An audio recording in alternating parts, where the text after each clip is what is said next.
Type of semiconductor it is intrinsic Yes. and में हम बात करेंगे सेमीकंडक्टर्स के डिफरेंट टाइप्स। तो बेसिकली सेमीकंडक्टर एक तो इंट्रिंसिक सेमीकंडक्टर और दूसरा एक्सट्रिंसिक सेमीकंडक्टर।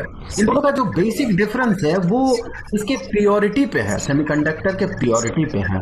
इंट्रिंसिक सेमीकंडक्टर ये प्योर सेमीकंडक्टर होता है या फिर कहें प्योर टेट्रावैलेंट एटम से बना हुआ क्रिस्टल होता है। हम आगे बात करेंगे, काफी मत करेंगे।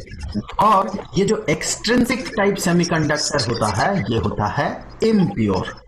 इसके साथ इम्प्योरिटी मिलाया जाता है तब जाके एक्सट्रिंसिक सेमीकंडक्टर बनता है। एक्सट्रिंसिक सेमीकंडक्टर जो होते हैं इसका कंडक्टिविटी इंट्रिंसिक सेमीकंडक्टर से ज्यादा होता है, तो इसका कंडक्टिविटी इससे ज्यादा होता है। और ये जो एक्सट्रिंसिक टाइप है ये दो तरह के होते हैं, एक तो होता है एन टाइप सेमीकंडक्टर और दूसरा होता है पी टाइप सेमीकंडक्टर। और इन सारे चीजों को जो हम समझेंगे उन्हें हम समझेंगे होल्स तथा फ्री इलेक्ट्रॉन्स के कॉन्सेप्ट में। तो सबसे पहले हम बात करेंगे इंट्रिंसिक सेमीकंडक्टर पे। उसके लिए कंसीडर करते हैं हम एक क्रिस्टल स्ट्रक्चर। जैसे कि हमने बात किया सेमीकंडक्टर ये बनता है टेट्रावैलेंट एटम से। टेट्रावैलेंट एटम का क्रिस्टल ही सेमीकंडक्टर कहलाता है। टेट्रावैलेंट मतलब जिसका कि वैलेंस शेल में 4 इलेक्ट्रॉन्स हैं। तो अगर इलेक्ट्रॉन्स को कंसीडर करते हैं सारे वैलेंस इलेक्ट्रॉन्स को तो ये स्ट्रक्चर कुछ ऐसा दिखेगा। तो जो एटम्स हैं ये टेट्रावैलेंट एटम्स हैं। किसी भी एटम को आप कंसीडर करें, मान ले इस एटम को हम कंसीडर कर रहे हैं, तो इस एटम में ये 4 इलेक्ट्रॉन्स अपने हैं, ये अपने 4 इलेक्ट्रॉन्स हैं। और ये क्या करता है, ये अपने आसपास के 4 एटम के साथ 1 2 3 और 4 एटम्स के साथ ये बनाता है कोवैलेंट बॉन्ड और चारों से एक एक इलेक्ट्रॉन ये शेयर करता है। ये देखे, ये इसने इससे ये वाला इलेक्ट्रॉन इससे तथा ये वाला इलेक्ट्रॉन इससे तथा ये वाला इलेक्ट्रॉन इस एटम से इस बीच वाले एटम में शेयर किया है। और शेयर करने के बाद ये पॉलीज एक्सक्लूजन प्रिंसिपल मानते हुए बहुत ही स्टेबल हो जाता है।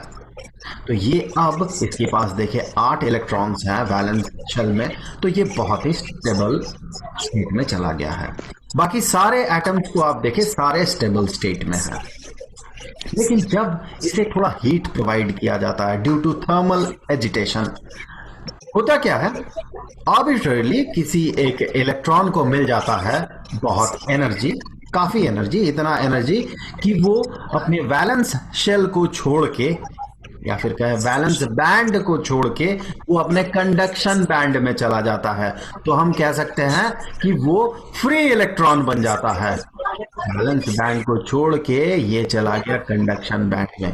तो ये क्या बन गया, ये जो एक्स्ट्रा इलेक्ट्रॉन आपको दिख रहा है यहां पर, ये बन गया फ्री इलेक्ट्रॉन। तो ये रहा फ्री इलेक्ट्रॉन जो कि करंट को कंडक्ट करने में मदद करेगा। और साथ ही साथ आप यहां देख पाएंगे यहां एक गैप बना हुआ है।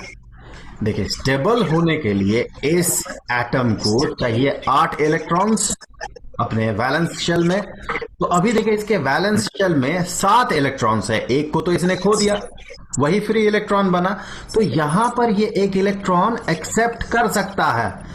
तो हम ऐसा सोच सकते हैं कि यहां एक खाली जगह है जो आगे चल के भर सकता है। तो यहां पर इस खाली जगह को कहा जाता है होल। ये दोनों होल और फ्री इलेक्ट्रॉन, इन दोनों को कहा जाता है चार्ज कैरियर्स, क्योंकि ये दोनों करंट को फ्लो करने में मदद करता है। इन्हें कहा जाता है चार्ज कैरियर्स।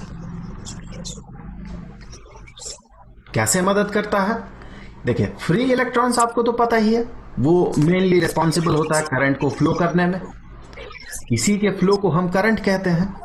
और होल्स कैसे मदद करता है कि जो इलेक्ट्रॉन फ्लो कर रहा है ये उसे ट्रैप कर लेता है और बगल वाले इलेक्ट्रॉन को ये फ्री कर देता है। इसी के आसपास के रीजन से कहीं से ये फ्री हो जाता है इलेक्ट्रॉन, तो वहां बन जाता है होल, और जो इलेक्ट्रॉन फ्री हो जाता है वो बन जाता है फ्री इलेक्ट्रॉन। तो करंट को फ्लो होने में होल का भी अपना पार्टिसिपेशन है। इसीलिए हम कहते हैं होल और फ्री इलेक्ट्रॉन्स ये दोनों करंट को फ्लो करने में मदद करता है। और यहां पर देखिए ये जो सैंपल है ये प्योर टेट्रावैलेंट एटम्स का सैंपल है, या एटम से बना हुआ क्रिस्टल का सैंपल है। सो इंट्रिंसिक सेमीकंडक्टर हमने बात किया है, ये प्योर होता है, प्योर क्रिस्टल होता है, अब हम कह सकते हैं प्योर मटेरियल होता है। और ये टेट्रावैलेंट एटम के क्रिस्टल से बनता है। कुछ एग्जांपल अगर आप कंसीडर करें टेट्रावैलेंट एटम का, तो जैसे कि सिलिकॉन, जैसे कि जर्मेनियम,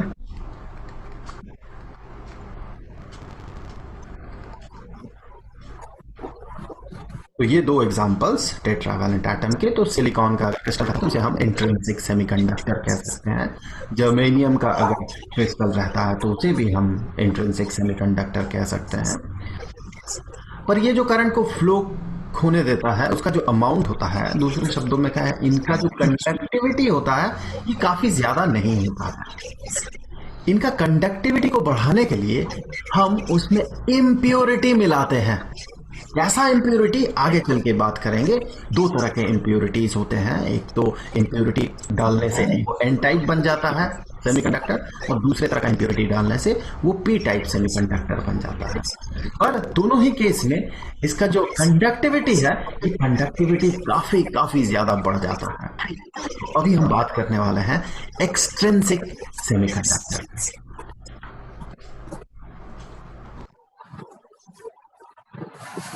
सर मुकेश जी का पेमेंट ब्लॉक हो गया। आपके पेपर तो जैसे कि इससे पहले हमने बात किया है कि एक्सट्रिंसिक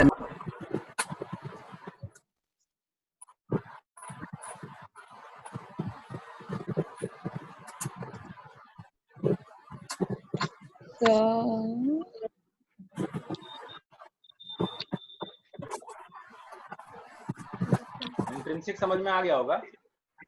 हाँ सर।